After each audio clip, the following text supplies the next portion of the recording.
Adani group chairman Gautam అదానీపై అమెరికాలో కేసులు నమోదయ్యాయి. ఆయనతో పాటు మరో 7గురు బుక్కయ్యారు. అమెరికాలో నిధుల సమీకరణ కోసం $25 కోట్ల లంచంగా ఇవ్వజూపారని, విషయం బయటకు రాకుండా తొక్కిపెట్టారన్న ఆరోపణలు వెల్లువెత్తుతున్నాయి.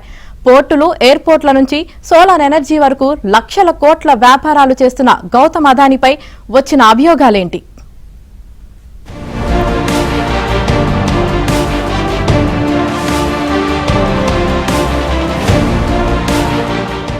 గౌతమ్ అదానీ అనతి కాలంలోనే సంపదలో అంబానీలను దాటేసిన గుజరాతీ వ్యాపారవేత్త. ప్రపంచ టాప్ 10 బిలియనీర్ల జాబితాలో చోటు సంపాదించారు. మన దేశంలో మెజార్టీ నౌకాశ్రయాలు, ఎయిర్పోర్టులను చేజిక్కించుకుంటున్నారు. పునరుత్పాదక ఇంధన రంగంలోనూ పెద్ద ఎత్తున పెట్టుబడులు పెడుతున్నారు. అయితే ఈ వ్యాపారాలు చేసే క్రమంలో భారీ అవకతవకలకు పాల్పడ్డారన్న ఆరోపణలు ఎదుర్కొంటున్నారు.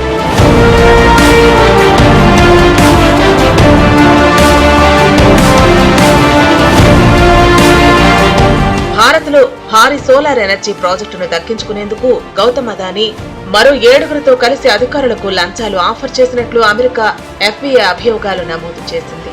బ్యాంకులు ఇన్వెస్టర్లకు తప్పుడు సమాచారం ఇచ్చి నిధులను సమీకరించేందుకు ప్రయత్నించినట్లు ప్రధానంగా ఆరోపణలు చేస్తోంది. ఇండియాలో భారీ కాంట్రాక్టు పొందేందుకు $265 మిలియన్ అంటే 2029 కోట్ల లంచాలు ఇవ్వచూపినట్లు బ్రూక్లిన్లోని ఫెడరల్ కోర్టు అభియోగాలు మోపింది. ఈ విషయాన్ని అమెరికన్ ఇన్వెస్టర్లకు తెలియనివ్వలేదు. అంటే అదానీ గ్రూప్ ఏమాత్రం పారదర్శకత చూపలేదు. వచ్చే 20 ఏళ్లలో $200 కోట్ల అంటే 17,000 కోట్ల రూపాయల కంటే ఎక్కువ ఆదాయం తెస్తాయన్న అంచనాలున్న కాంట్రాక్టులు దక్కించుకునేందుకు ఆయన కంపెనీలోని సీనియర్ ఎగ్జిక్యూటివ్లు భారత అధికారులకు చెల్లింపులు చేయడానికి అంగీకరించారని యుఎస్ ప్రాసిక్యూటర్లు ఆరోపిస్తున్నారు. గౌతమ్ అదానీతో పాటు సాగర్ అదానీ, రంజిత్ గుప్తా, సౌరభ్ అగర్వాల్, దీపక్ మల్హోత్రా, రూపేష్ అగర్వాల్ తో పాటు ఆస్ట్రేలియాకు చెందిన కబానెస్ పై అభియోగాలు నమోదయ్యాయి. Who have defended Adani personally, Mr. Modi himself. And it is a shame for our country that it is the United States of America's Justice Department which has collected all this information because it believes that US companies were misled. So they are protecting the interests of their companies from this huge fraud by Mr. Adani, whereas the government of India, led by the Prime Minister, Mr. Narendra Modi, is protecting this very individual and all his companies and giving him permission and license and patronage to loot India and India's resources. ఈ లంచాల వ్యవహారాన్ని ముందుకు నడిపించేందుకు నేతలను, ప్రభుత్వ అధికారులను గౌతమ్ అదానీయే వ్యక్తిగతంగా కలిశారని America అధికారులు వెల్లడించారు. రుణాలు, బాండ్ల రూపంలో అదానీ సంస్థల ప్రతినిధులు $300 కోట్ల అంటే 25,000 కోట్ల రూపాయలు సేకరించారని, లంచాలు, తప్పుడు సమాచారం ఇవ్వటం ద్వారా ఈ నిధులు సేకరించారు. అమెరికా, ఇతర దేశాలకు చెందిన అంతర్జాతీయ ఇన్వెస్టర్ల నుంచి ఈ నిధులు సేకరించారన్నది ఆరోపణ. కేసును FBI, New York corporate securities and commodities fraud and international corruption units దీన్ని దర్యాప్తు చేస్తున్నాయి. आप देखिए, प्रधानमंत्री की यात्राएं जहां जहां हुई हैं विदेशों की, उन सारी जगहों पे अडानी को ठेका मिला है. भारत में कोयला दे दिया, बिजली दे दिया, पानी दे दिया, गैस दे दिया, रेल दे दिया, सेल दे दिया, एयरपोर्ट दे दिया, पोर्ट दे दिया. आसमान से लेके पाताल तक, आकाश से लेके पाताल तक सब कुछ दे दिया. और ये जो मामला आया है सामने, जिसमें वहां की एक कमीशन ने यह पाया है कि लगभग $265 मिलियन की रिश्वत अडानी ने खिलाई है अमेरिका के अंदर कॉन्ट्रैक्ट पाने के लिए, ठेका पाने के लिए, बहुत ही गंभीर मामला है. भारत के प्रधानमंत्री को सामने आकर इसका जवाब देना चाहिए. सेबी का मामला खुलता है अडानी के खिलाफ, प्रधानमंत्री चुप रहते हैं.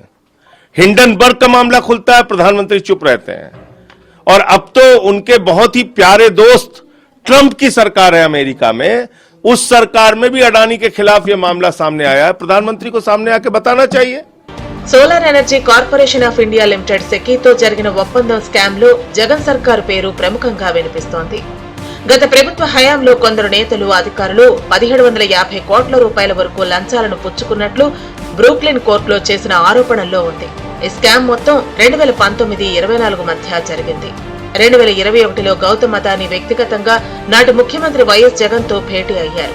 నాడు విద్యుత్ సరఫరా ఒప్పందంపై చర్చలు జరిగాయి. అదే సమయంలో 7,000 మెగావాట్ల కొనుగోలు డీల్ కుదిరింది. ఈ ఒప్పందంలో ఏవైనా చేతులు మారాయా అన్న అనుమానాలు వ్యక్తమవుతున్నాయి. And Mr. Modi and his government, BJP and RSS, they were all defending Adani. They were all treating them as wealth creators. Now, if you go by what is happening in US, Adani is proved to be not a wealth creator, wealth looter. So what is the answer? Let Mr. Modi answer to the people. Adani company అమెరికాలోని foreign corrupt practices act ఉల్లంఘించారు. America కంపెనీలు, వ్యక్తులు విదేశాల్లో అవినీతి పనుల్లో భాగం కాకుండా చూడటమే దీని లక్ష్యం. దీని ఉల్లంఘనను అమెరికాలో తీవ్రమైన నేరంగా పరిగణిస్తారు. అయితే అదానీ గ్రూప్ మాత్రం తాము చట్టానికి కట్టుబడి ఉన్నామంటూ ఒక ప్రకటన విడుదల చేసింది. తమపై ఎలాంటి ఆధారాలు లేకుండానే ఆరోపణలు చేస్తున్నారని చెప్పింది. తాము ప్రభుత్వ నిబంధనల ప్రకారం పారదర్శకంగానే వ్యాపారం చేస్తున్నామని చెప్పుకొచ్చింది. అమెరికా అధ్యక్ష ఎన్నికల్లో ట్రంప్ విజయం సాధించిన అనంతరం గౌతమ్ అదానీ శుభాకాంక్షలు చెప్పారు. తాను అమెరికాలో $10 బిలియన్ పెట్టుబడి పెట్టి 15,000 ఉద్యోగాలు సృష్టిస్తానన్నారు. ప్రధాని మోదీకి ట్రంప్ తో మంచి స్నేహం ఉంది. మోదీకి అత్యంత సన్నిహితుడు గౌతమ్ అదానీ. ఈ నేపథ్యంలో ట్రంప్ జనవరి 20న అమెరికా అధ్యక్షునిగా బాధ్యతలు చేపట్టాక పరిస్థితి ఎలా ఉంటుందో దీనికి కాలమే సమాధానం చెప్తుంది.